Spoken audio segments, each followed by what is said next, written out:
Come stai? Piacere di nuovo, ci eravamo incontrati brevemente, Gianmarco. Senza scarpini. Te lo porto io, non ti No, Stai con Valo? ogni tanto... Rosso gialli, forse a volte più giallo. A volte nero. Sì, a volte... Hello, welcome back to the channel, and you have just seen footage courtesy of Sky Sports of Edoardo Bove arriving at London Colney this afternoon to complete his Watford FC medical and sign on the dotted line.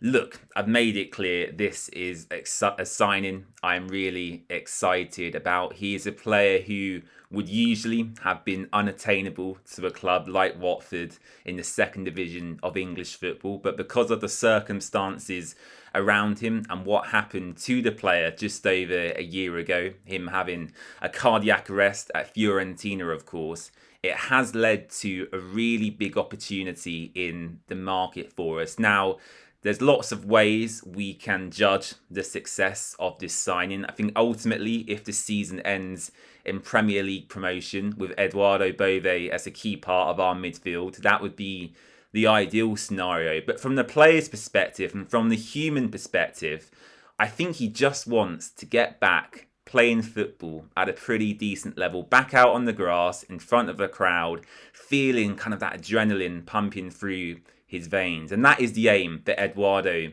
at Watford. I would urge you to go and watch our interview with Italian journalist Luca Bendoni that was published yesterday here on our YouTube channel. And Luca spoke at length about what we can expect from Edoardo, both as a player but also as a person. Luca spoke about Bove getting involved in local initiatives, whether that be with schools, disadvantaged areas, of Rome as well. And I think he'll fit right into Watford and the culture we're trying to create. He is a top level footballer. He is a winner. He has played at a very, very high level so far in his career. And he is still only 23 years of age. Now, we spoke to Luca at length about lots of things yesterday, but the thing I wanted to ask him most about was the contract and the conditions of the contract that Edoardo is about to sign. It's been reported by many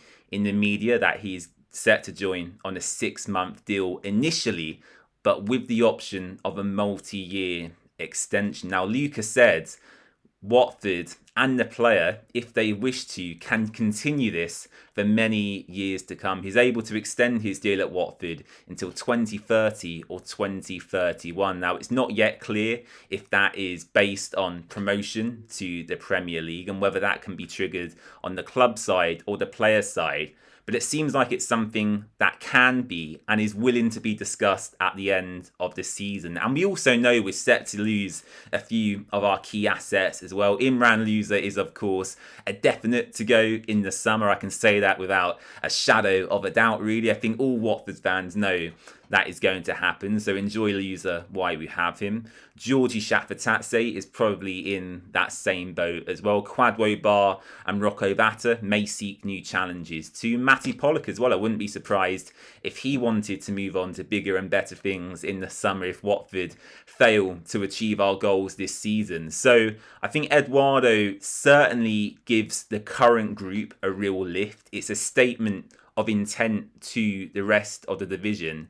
And as I said, I really hope he can be a real success at the club. And if you weren't planning on attending the match on Wednesday against Portsmouth, I would urge you to do so. I imagine Watford will unveil Edoardo before kick-off on the pitch. And it would be nice to get as many people there as possible. And whilst I'm really excited and thrilled about this signing, I do go over the top at times. I do want to also reiterate the fact that Watford should still be targeting defensive reinforcements. As I said, I would really urge you to go and watch our extensive long-form interview with Luca Bendoni yesterday. We spoke about the defensive targets Watford have been searching for. There was some new information on Harry Amas. It sounded like that deal was very close to happening. The club have also been linked with Peruvian left-back Cesar Inga in the last few days. And as of this afternoon when I record this video. It seems like that has stalled to Kansas City, which may give Watford an opportunity to swoop back in for his signature. So lots going on around transfers at the moment. I'll leave it there when it comes to the January window. I feel like I've discussed enough about that in the past few weeks, and we'll move on to Portsmouth in a couple of days. Okay, let's briefly talk about Pompey midweek. Look, this is a massive opportunity without a doubt for Watford to get back to winning ways. We've had a pretty tepid start to 2026. We started on a high, don't get me wrong, with that Birmingham City victory. The Tommins hat-trick will be ingrained forever in my memory, but then we had the whole postponement, the Max Lane recall, the Bristol City defeat, and quite frankly, let's be real here, a really terrible performance against Millwall at Vicarage Road. And I think the most concerning part about the Millwall game for me was the fact that it was against kind of a promotion or playoff rival, if you will. I want Watford to be competing with these sides at a very high level, and they did a job over us. And I think Millwall in that game showed the formula to beat this Watford side. Now, the argument I'm going to put to you today, and let me know your thoughts in the comments down below, is that does Javi Gracia really have a plan B at Watford? We know he's kind of settled now on this 4-2-3-1. Tom Ince is a regular in the side, as is Georgi Shakfatadze and Hector Kyprianou. Luka Kiramgard up front has started the majority of matches under Javi.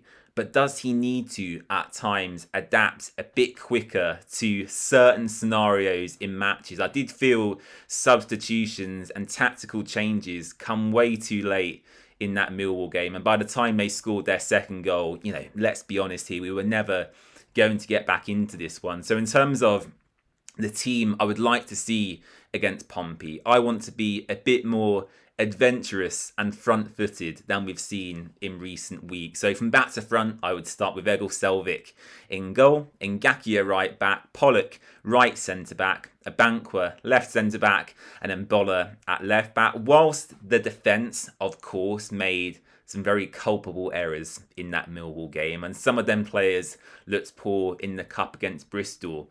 I do think that is probably the best we can put out right now. Ngakia is clearly holding down that right back position when fit. Matty Pollock, what a leader. He's a must start. James Abankwah is interesting because, of course, he's competing with Kevin Caben and Formose Mendy. But I just think Abankwah fills the Max Lane void the best out of all the players we have available, which is why I would continue to start him. I do feel he can progress the ball a lot better than other centre-backs we have at the club. And whilst Mark Bola at left-back is probably knackered as he has no competition, which is why Gino needs to sign someone soon, he is, of course, again, a must-start. Now, going into midfield, this is where I would make my first change. Imran Louza, of course, as we discussed, is a wonderful football player. He is a must-start on kind of the left side of that midfield two, who sits slightly deeper. I would drop Hector Kyprianou for this game.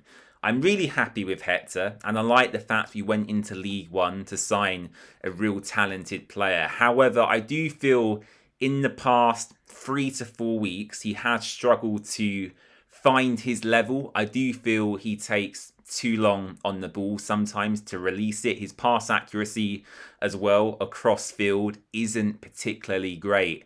And I do feel he is the trigger sometimes for oppositions to press Watford. And that's never a good thing if you are the trigger for the opposition's press. So for me, whilst I'm not happy with the replacement, I would probably put Edu Kayembe into that slot. We know Pierre Duomo is on his way out and Javi Gracia won't play him. And Papi Mendy in midfield, small Mendy, just isn't as physical as Javi would like. And Musa Sissoko, as we've discussed many times, is not a viable first team option for us because, you know, he's useless, he's getting on, he's old now, he's probably only got, you know, a few months of football left in him. So I think the only option for us, if you are to switch out Hector Kyprianou, is is Edu Kayembe. Of course, Bove will come into that position eventually when he's fit, but we don't know how long that will take. So for me, Kayembe would come in alongside Loser.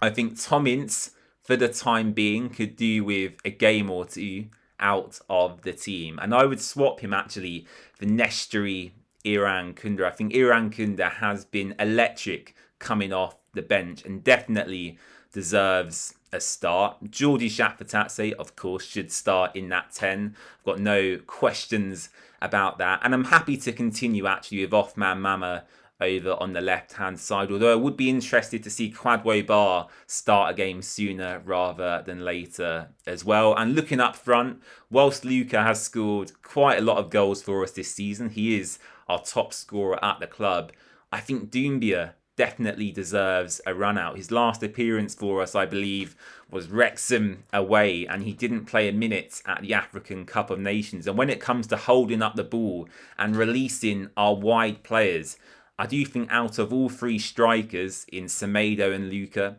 Doumbia is the best of the three in doing just that. So that would be my Watford team. Let me know your thoughts in the comments down below. I'm looking forward to meeting Tom from Australia, as well as a fan of the channel, one of our members here on the Watford Way, and he's flying all the way to the UK from Sydney, Australia for this game. He's spending some time in England exploring the sites, and I'm looking forward to meeting you at Vicarage Road. Tom, make sure to say hello. But yeah, score prediction time. What am I expecting from this? I want a big win. I want a statement win. There's a good feeling at the moment with Edoardo signing for Watford. Hopefully we can get that left back in as well to bolster our defensive situation. I want a clean sheet and I want 3 goals. I'm going Watford 3, Pompey 0, and hopefully we can get back into them playoff positions. Thanks for watching. I'm looking forward to seeing Bove sign, and we'll see you again very soon for our Pompey match reaction. Bye bye.